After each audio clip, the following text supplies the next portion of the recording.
It's hard to believe it's already week 6 of college football season. That means we have a whole new round of games to watch this weekend and a whole new round of AL.com picks. I'm Alex McDaniel, joined by our resident experts, Annice Deweese and Kevin Scarbinsky.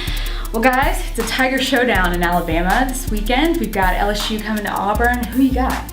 So, Les Miles finally named Brandon Harris as the starter, who he should have done that a couple weeks ago. But it's going to be tough for him. He's a true freshman.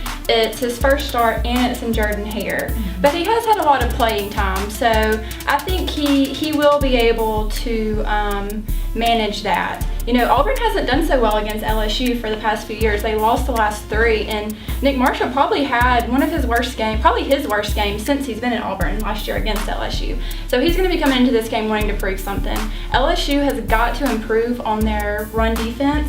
Against Wisconsin and Mississippi State, they allowed over 250 yards in rushing against both of those teams. So we know that Auburn is going to run the ball, and I don't think LSU is going to be able to stop it. So with the home field advantage and Auburn wanting to revenge since after last year's loss to LSU, Auburn's going to win this one. I think it will be close, but I'm going with Auburn 31-27. All right, Auburn. What about you, Kevin? Ooh, pretty close game.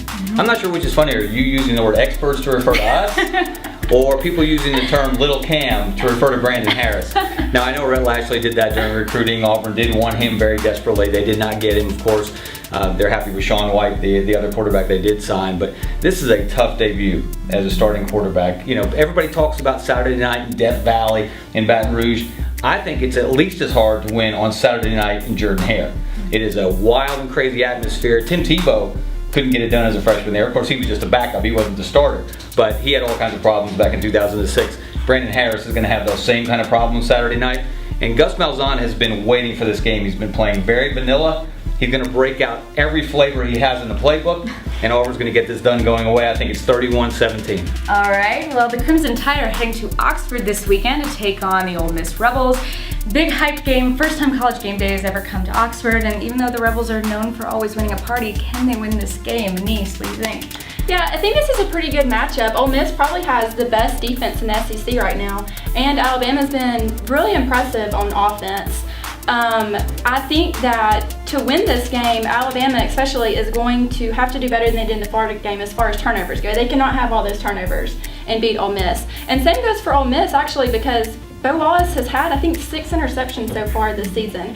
So I think this game is really going to be who can win the turnover battle. And it is going to be a crazy atmosphere, but I really think that Alabama has the more talent in this game, so I'm going to go with Alabama. I think it'll stay pretty close, and I'm going 27-20. 27-20. What about you, Kevin? Can we give a land shark salute to the Ole Miss defense? That's what they call their defensive players, and they are very good. They're legit. They are the first team. Alabama's led the league in defense, in either scoring defense or total defense, every year since 2008.